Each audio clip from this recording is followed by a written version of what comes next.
Bom dia a todos. Alegria enorme que estamos de novo aqui nessa casa abençoada para refletirmos sobre um tema que nossa palestrante Iole de Freitas fará nesta manhã. Lembrando sempre que todas as nossas palestras saem pelo nosso portal do YouTube, e também para aqueles que querem um acolhimento, um atendimento, e também perceberem todos os nossos trabalhos através do nosso site.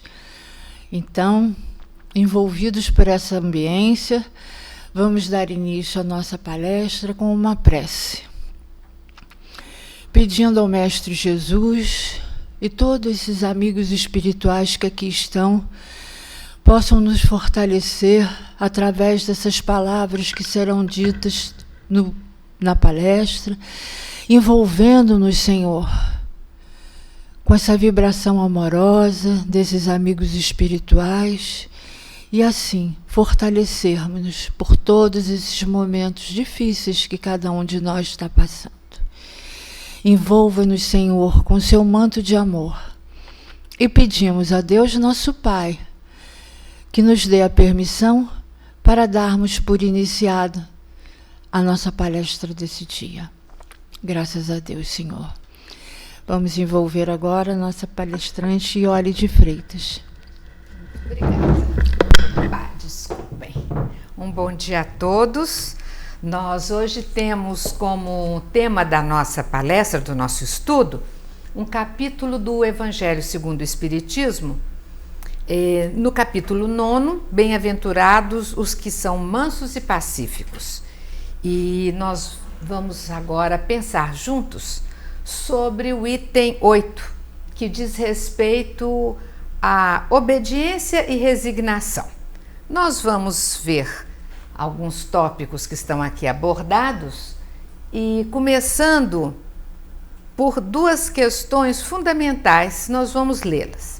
A doutrina de Jesus ensina por toda parte a obediência e a resignação, que são duas virtudes que acompanham a doçura e que são muito ativas, embora os homens as confundam erradamente com a negação do sentimento e da vontade.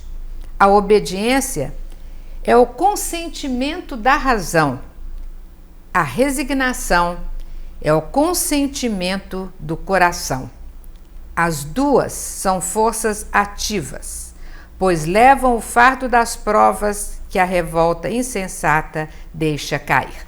Nós vamos parar aqui para começar o nosso raciocínio e depois vamos então, seguindo as outras ponderações desse texto, que é uma comunicação do Espírito Lázaro, em Paris, 1863. É uma comunicação muito pontual e existem vários tópicos que nós vamos tentar pensar juntos sobre ela. Primeira questão é essa configuração, de que a obediência é o consentimento da razão. Olha só, se é um consentimento, existe já aí um exercício do nosso arbítrio, da nossa decisão. Nós consentimos em, não é? Então aqui a razão, inclusive, se me permitem, no sentido mais profundo dela, para a gente não tomá-la somente como uma das manifestações, que é a racionalidade do nosso pensamento atual, porque muitas vezes ele está tão já embebido dentro das questões práticas, materiais, e bem também dentro das nossas dificuldades que o orgulho e o egoísmo trazem, para que a gente tente chegar, neste conteúdo que é o consentimento da razão. Lembrando então que quando nós adentramos o estado de humanidade, nós passamos a ter o quê? Consciência de nós mesmos, a ideia de Deus, temos o domínio da razão, e o uso do livre-arbítrio. A razão aí está íncita dentro do estado de humanidade. E nós sabemos perfeitamente que este estado, desde os seus primórdios, quando nós adentramos o estado de humanidade nas nossas primeiras experiências reencarnatórias, vai haver através dos milênios, né? Impulsionados pela lei do progresso, este afloramento das nossas faculdades espirituais, né? E a abrangência, né, de todas as nossas possibilidades de entendimento, aonde a razão, sendo soberana, ela irá sempre nos levar a contemplarmos e colocarmos então em ação a lei de Deus, que está então presente e íncita onde? Na nossa consciência, como está tão bem lá no Livro dos Espíritos, na pergunta 621. Então, o que nós vemos? Nós percebemos que através desta faculdade, deste diferencial maior que nos separa dos outros reinos, com o qual fomos contemplados ao adentrarmos o estado de humanidade, nós temos esta faculdade de entendimento, de ponderação e de alinhar-nos à lei de Deus, que é a lei natural, que é a única que garante a felicidade de todas as criaturas, como está tão claramente no Livro dos Espíritos, também no capítulo que fala da lei natural. Então, nós vamos mais um pouquinho na frente ver a segunda conceituação. A resignação, então, é o consentimento do coração. Nós vamos desenvolver isto um pouquinho para não parecer que são duas asas que nós temos, como às vezes se pondera, separadas, porque é como se fosse a mesma moeda com os dois lados, ou a banda de Mébius, que tem, né, as duas circunstâncias que caminham conjuntamente. Então, pensamento e sentimento estarão sempre, então, caminhando juntos. Mas, então, como é que nós vamos ponderar sobre essas questões aqui? Vamos pensar assim. O tópico se intitula obediência. Tudo bem, obediência a quê? Se intitula resignação. Resignação a quê? Então, vamos lá. Obediência à lei de Deus, a lei de amor, justiça e caridade, repito, que está no Livro dos Espíritos, a única que conduzirá o homem à felicidade. Quando ele dela se afasta, ele então entra em sofrimento. Então, parece que seguirmos esta lei, caminharmos de maneira afinada com ela, é a maneira de nós alcançarmos a felicidade de maneira mais legítima possível e de evitarmos todos os sofrimentos resultantes do afastamento da lei. Então, parece que a obediência à lei de Deus nos convém, não é isso? Já que ela nos exime de determinados sofrimentos. Isso não quer dizer, como está muito claramente, inclusive, tanto aqui no Evangelho, no outro capítulo, quando fala do dever no ser de perfeitos, como também nas palavras de Leon Denis, que daqui a pouco nós vamos também nos debruçar sobre elas, né? Que não quer dizer que porque nós buscamos caminhar de maneira afinada com a lei de amor, com a lei de Deus, é que nós estamos isentos das atribulações. Principalmente, de acordo com o nosso grau evolutivo, as atribulações próprias do mundo no qual nós estamos encarnados. Mas ela nos dará a segurança de nos posicionarmos de uma maneira íntegra, coerente com os parâmetros morais que o Cristo nos ensinou através do Evangelho. Então, é uma garantia do bom proceder.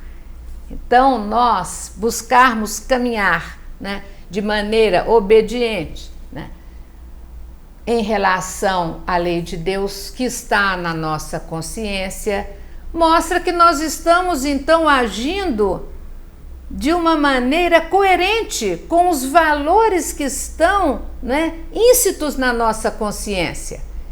Então, nós obedecemos aos valores superiores da nossa consciência.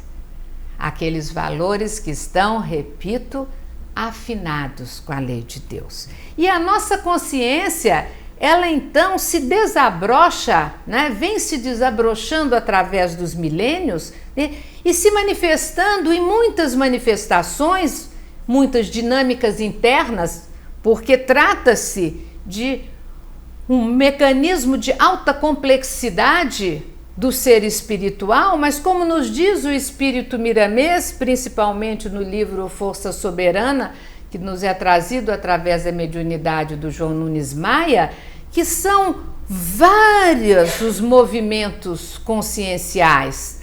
A consciência profunda é como se fosse uma biblioteca consciencial. Eu acho esse termo tão feliz de Miramês, porque guarda as experiências que nós atravessamos e nos faculta observá-las e verificarmos como ela está em relação ao crivo da lei de amor. Se está coerente ou não com a amorosidade que o Cristo veio nos ensinar. E depois nós vamos perceber que dentro dessas dinâmicas extremamente ativas conscienciais, por isso aqui também o Espírito Lázaro nos diz que estas posturas referentes à obediência, né, e à resignação são atitudes extremamente ativas, porque o psiquismo está secularmente trabalhando com essas condições. Porque a consciência, então, profunda, ela vai constituir este manancial do ser em constante evolução, abrindo recursos de recuperação daqueles dados já conquistados como faculdades do espírito a cada processo reencarnatório. Porém, a cada processo reencarnatório é como se nova página do livro do viver se abrisse à nossa frente, porque carregando todo este aprendizado, com tudo aquilo que nos fez nos tornarmos criaturas mais coerentes com a felicidade, com a harmonia, com a beleza, mas também nos mostrando aquilo que precisa ainda ser revisto e transformado, nós temos a cada processo reencarnatório um novo livro que se abre, fazendo uso do conhecimento que poderá vir à tona, aflorar de maneira mais clara, às vezes com o próprio impulso amoroso dos guias espirituais, para nos lembrarmos de algumas questões do passado que vêm intuitivamente, ou então nós podemos ter a consciência daquilo que nós já somos pelas nossas tendências, e quando o livro da nova existência se abre no processo reencarnatório, fazermos uso do livre-arbítrio, que é a grande questão, que inclusive nesta passagem ela é fundamental, porque se é um consentimento, eu estou consentindo, eu estou arbitrando, eu estou escolhendo. Então, pela consciência ativa, eu farei uso da minha possibilidade de escolha para que eu possa continuar a desenvolver as minhas faculdades já inicialmente afloradas e poderei também rever, poderei transformar muitos aspectos que ainda na caminhada nós precisamos de rever, fazendo uso então da capacidade de escolha. Então vejamos, nós teremos sempre a possibilidade de consentirmos ou não que os nossos pensamentos, sentimentos e ações se apresentem de maneira afinizada com a lei de amor, ou se quando percebermos que não bate, porque iremos ter uma atitude que causará uma dor no outro, que se fosse feita a nós não gostaríamos e não suportaríamos, quiçá, nós então percebemos que nós podemos, desta feita, deter aquele pensamento, aquele sentimento, para que ele não volte a causar dano ao outro e, obviamente, um profundo dano psíquico e espiritual a nós mesmos. Então, vocês viram que a questão é de obediência à lei que é de amor. Você não vai perder nada com isso. E quando nós temos a questão do consentimento do coração, é porque vamos imaginar assim. Por exemplo, tem tantas maneiras de entendermos este conceito, mas vamos tomar algumas, né? Se nós viemos através das inúmeras encarnações, sedimentando, amadurecendo qualidades, e depois dentro da diversidade das oportunidades reencarnatórias. Tantas vezes nós podemos, em determinados momentos, não trazer, dentro de um raciocínio mais imediato, mais lúcido, uma capacidade do entendimento intelectual, racional, sobre alguns parâmetros da lei de Deus que está tão claramente desenvolvida no Livro dos Espíritos e no Evangelho e em toda a literatura espírita. Mas algo se processa dentro de nós mesmos, dentro do nosso coração, que mesmo tantas vezes não tendo a condição de poder desenvolver intelectualmente o entendimento racional de determinados fatos, porque a nossa experiência ainda não o permite, o nosso grau de evolução intelecto-moral não alcança, porque a vida é extremamente complexa, principalmente se nós a observarmos na vida de relação com os demais irmãos de caminhada, nós vamos ver que algo muito profundo de dentro do nosso ser nos diz: não faça isto, não haja de tal maneira. Ah, mas não tem sentido, porque eu tenho direito, porque é isso. Em família, tantas vezes a gente se cala. A gente se cala para deixar o outro se colocar. Ah, mas não é justo. Muitas vezes, o que nós entendemos com resignação, como uma certa apatia da vontade do fazer, nada mais é que o entendimento amoroso, que faz, por exemplo, como mães, como pais, tantas vezes, apagarem as ofensas que nós, filhos, tantas vezes podemos fazer. E continuar na postura do amor firme, generoso, que nada pede. Uma constante fonte de apoio àqueles que amam. Então, o consentimento do coração, muitas vezes ele não passa por crivos banais da razão. Ele passa pela força maior do amor. E por uma, podemos dizer, se vocês concordarem, uma lucidez amorosa, que não cai de paraquedas, que vem através dessas dimensões conscienciais que nós mencionamos, às quais Miramês, se refere. Porque vem do bojo das conquistas. Em alguns momentos aquilo aflora, acima do orgulho, acima do egoísmo, que nós ainda, infelizmente, guardamos, sabemos, em nós. Então é tão lindo, e por isso ela é ativa, porque dá um trabalho danado. Dá um trabalho danado a gente tirar o melhor de dentro de nós, não sei se vocês concordam, para que a gente possa contribuir com aquilo que já podemos na nossa sociedade.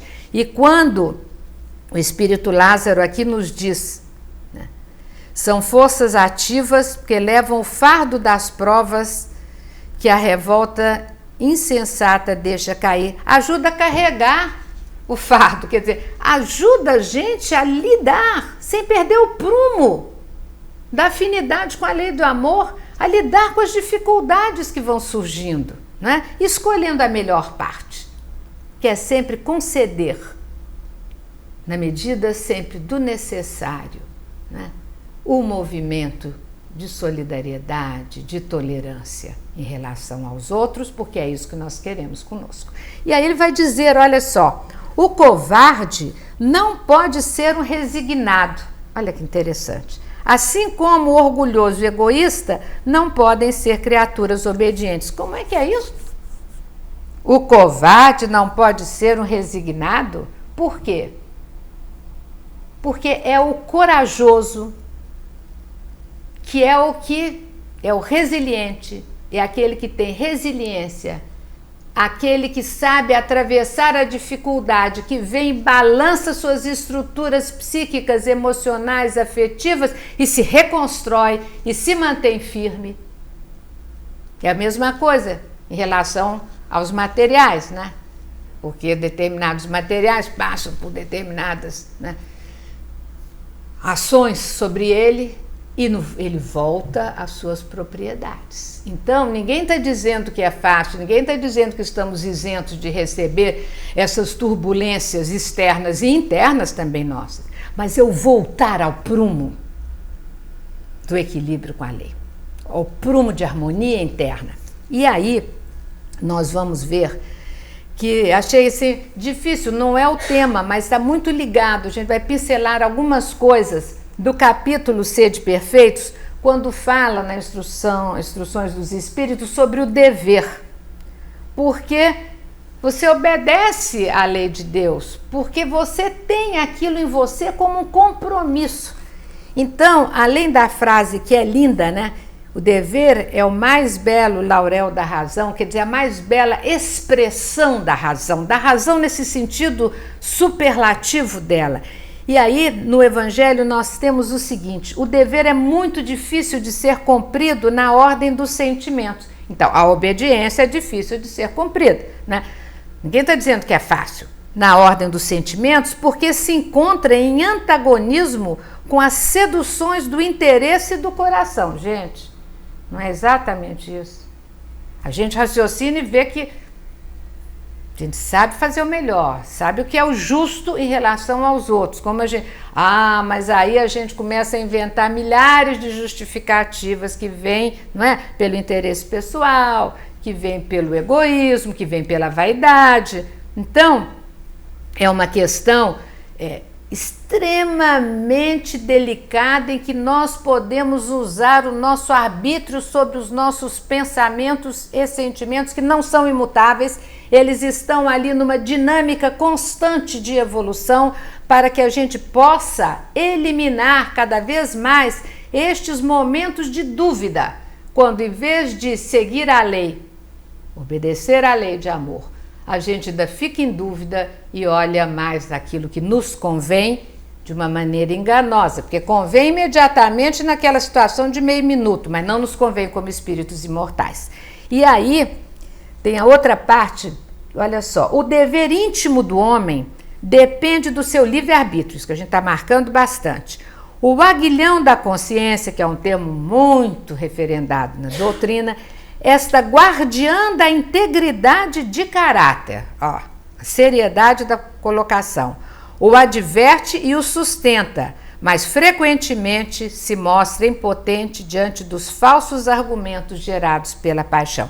Então, vamos lá, a gente está chamando muita atenção em relação ao conceito de obediência à lei de Deus e que ela está insta onde? Na nossa consciência. Então, estamos marcando bem a importância dos níveis conscienciais, né, que nós detemos. E aí, o que nós vamos encontrar aqui?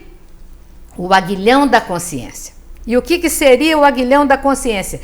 Neste Evangelho segundo o Espiritismo, que é da edição de Leon Denis, tem na nota de pé de página a seguinte questão. O Espírito Lázaro, que transmite a comunicação, ao usar a expressão o aguilhão da consciência, nos mostra como somos ajudados todas as vezes em que, em nosso íntimo, ressoa uma voz, dando-nos a ideia de resistir ao mal, ou mostrando as nossas imperfeições. Nem sempre, porém, damos a esta voz, ou seja, a picada do aguilhão consciencial, a devida importância, esquecendo-nos de que a lei de Deus, que é o supremo código de conduta, ó que beleza, a lei de Deus é o supremo código de conduta, está contida em nossa própria consciência, conforme os espíritos nos afirmam na questão 621. Então, gente, é tão interessante ver esses fios relacionais entre determinados textos do Evangelho, num capítulo com o outro, porque a inteligência suprema é a mesma, né? E a revelação que se faz, como é que a gente conhece a lei? Na consciência. Mas por quê? Porque a gente se esquece, está lá, 621A. Então, vem a revelação.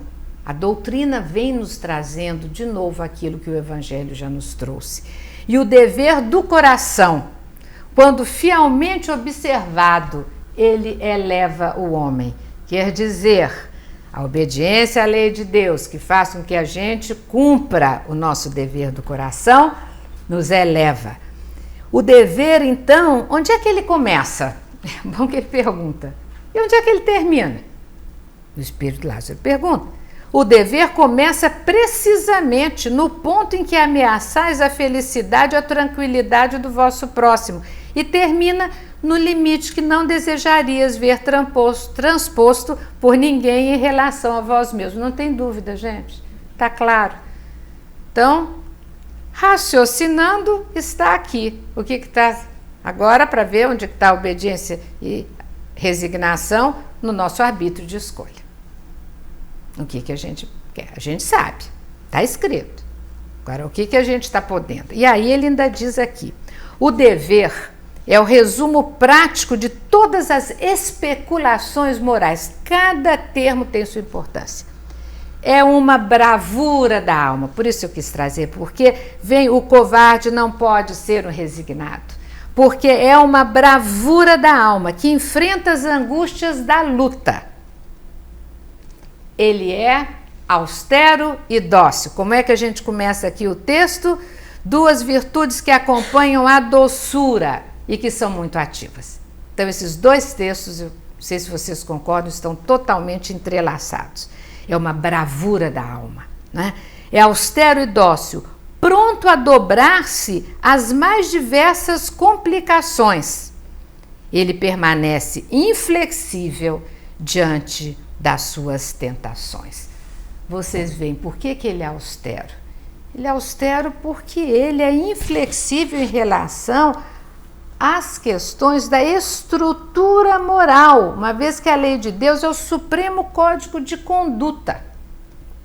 Mas ele sabe dobrar-se muitas vezes às circunstâncias. Este é o significado da resignação. Não é de aceitar porque não tem jeito, não.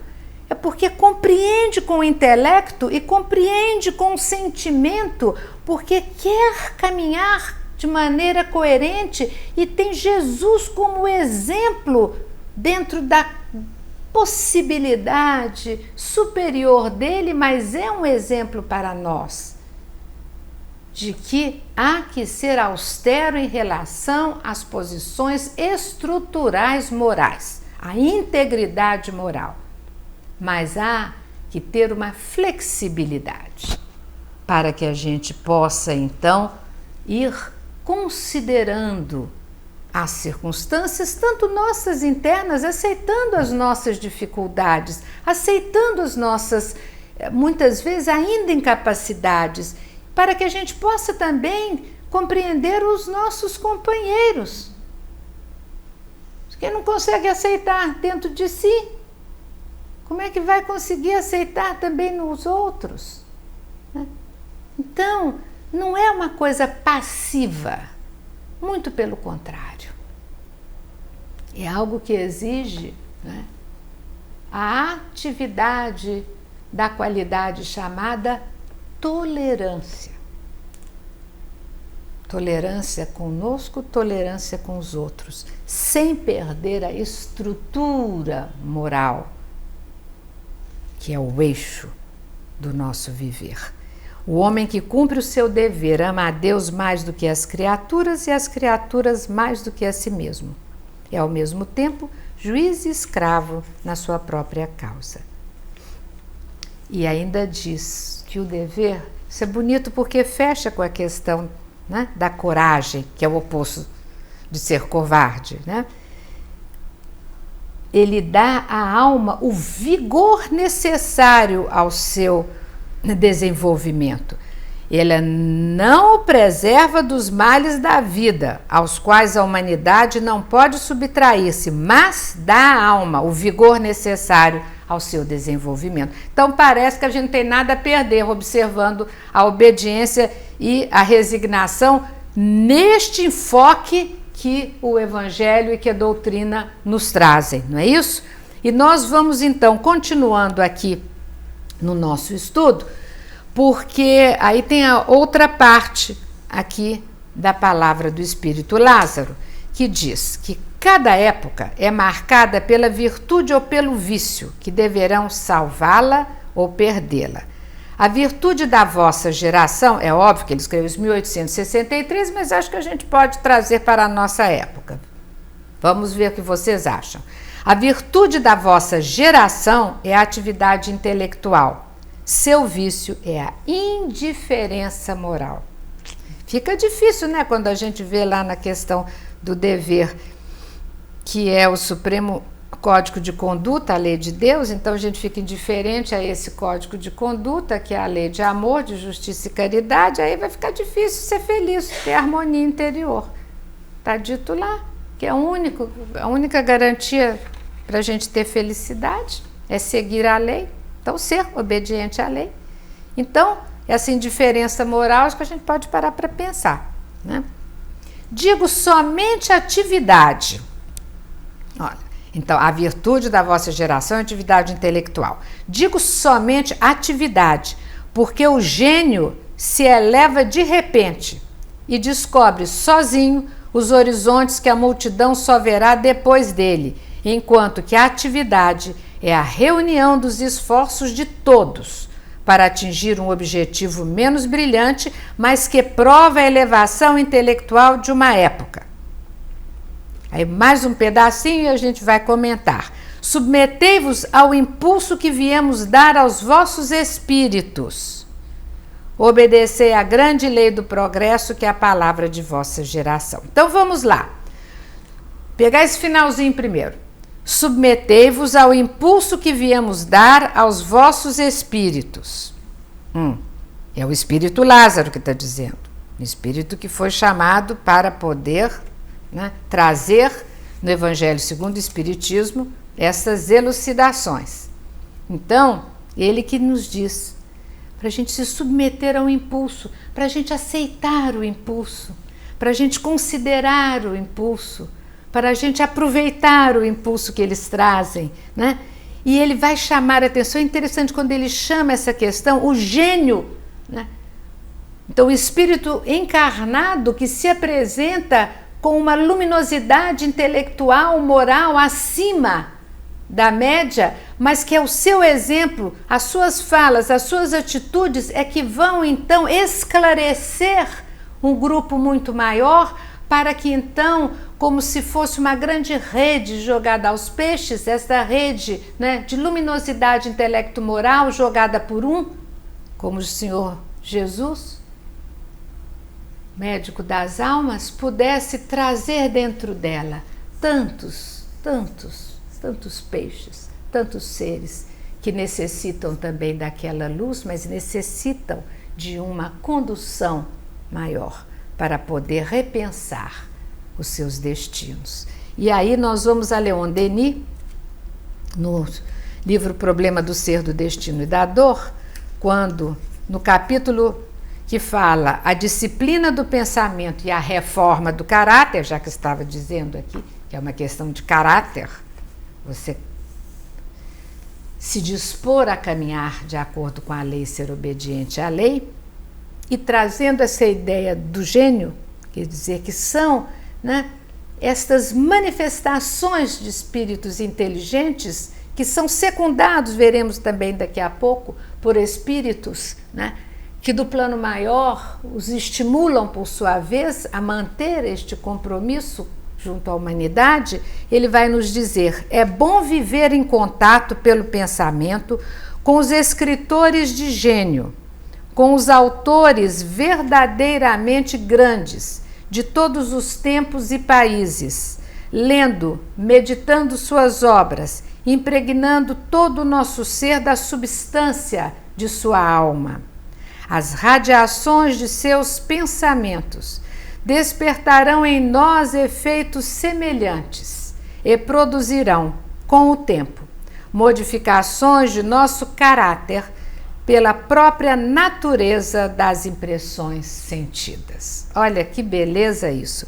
E Leon Denis vai nos explicar um pouco como é que estes impulsos que os espíritos superiores vêm dar a nós, através muitas vezes destes espíritos reencarnantes que conseguem compreender com uma razão superior e um sentimento puro, né, a realidade da lei de amor, ele vai nos falar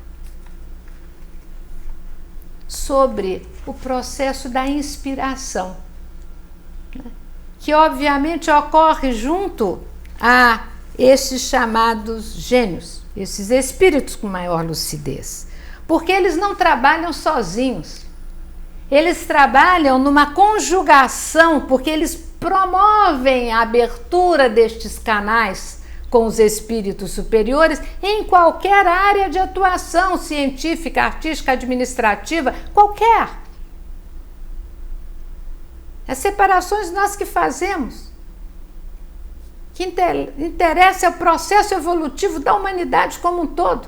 Necessário se faz ter acesso a todas as manifestações do saber, para que possam todos os espíritos filhos de Deus crescerem juntos. E ele então nos diz, quando no espaço o espírito de um artista, ele coloca aqui o artista porque esse trecho de Leon Denis está no livro Espiritismo na Arte, mas ele abrange todas as artes, inclusive a oratória, né? Totalmente ligada à questão também da escrita. Então, quando ele diz, quando no espaço o espírito de um artista decidiu reencarnar, leva com ele as amizades dos seres queridos que por causas diversas devem ficar no espaço, mas por intuição, estes amigos enviarão a esse ser, aprisionado na carne, fluidos provenientes do seu meio, ideias que darão novo impulso, que é a palavra que é usada aqui por Lázaro, a parcela de talento que existe nele e que, sob o domínio da carne, estaria bastante propensa a ficar adormecida. A inspiração tem duas formas, uma pessoal, outra mais ampla, transmitida por espíritos elevados, que aurem a arte das fontes mais puras e comunicam seus efeitos a um ser que os emprega de forma ordenada por seus meios próprios e naturais. A inspiração pessoal é a mais comum. Vós sabeis que um ser que é capaz de experimentar este fenômeno já é evoluído. Sua evolução se realizará por etapas. Em cada uma das suas vidas, ele terá um período mais marcante que outros, aquele que o trabalho foi mais obstinado e, por consequência, mais produtivo, e dele resultarão aquisições que se acumularão no perispírito. A questão da consciência profunda, está tudo armazenado na grande biblioteca consciencial. Na existência seguinte, essas aquisições voltarão a aparecer sob a forma de um dom inato. Esse dom, para os que não são iniciados, se denominará inspiração. Para tornar essa inspiração ainda mais bela, mais elevada, agora vem, é preciso impregná-la de ideal e de fluidos que emanam do foco divino. Chegamos assim à segunda forma da inspiração. Vós sabeis que os amigos invisíveis velam pelos seres que eles sentem que são dignos de serem protegidos e os encorajam. Do espaço, os espíritos superiores pressentem a pequena chama criada pela inspiração pessoal. Para torná-la mais brilhante pela prece, se Deus o permite, esses guias irão buscar, nas esferas onde reinam radiações maravilhosas, os elementos da vida criadora que alimentarão esta pequena chama e dela farão brotar centelhas de talento. Se isto ocorre com uma, duas, três, quatro, né, criaturas através dos processos civilizatórios da humanidade, isto está ocorrendo agora, neste momento, inclusive com tantos espíritos reencarnantes que já constituem uma grande leva de jovens adultos que estarão sem dúvida gabaritados, habituados a saber bem pensar, bem sentir, bem agir, para que o progresso possa continuar a existir no bojo do nosso planeta e que, individualmente, nós possamos nos colocar como pequenas luzinhas, estão dizendo pequenos pirilampos, para que essas luzes, mesmo que elas não tenham a rutilância das estrelas, elas juntas, constituirão um amálgama de luzes, de benesses, de vibrações boas, que irão sim jogando um clarão sobre o peso que tantas vezes se acumula pelos fluidos deletérios emitidos, muitas vezes por nossos próprios pensamentos que nós descuidamos. Vamos então repensar a nossa possibilidade de podermos sentir, pensar e agir de maneira obediente à lei de Deus, enfrentando as dificuldades que surgem no nosso viver, como aguilhões que irão despertando em nós um processo moral criativo, renovador, que nos fará vencer as dificuldades e ampliar a maturidade intelectual moral do nosso ser. Muita paz.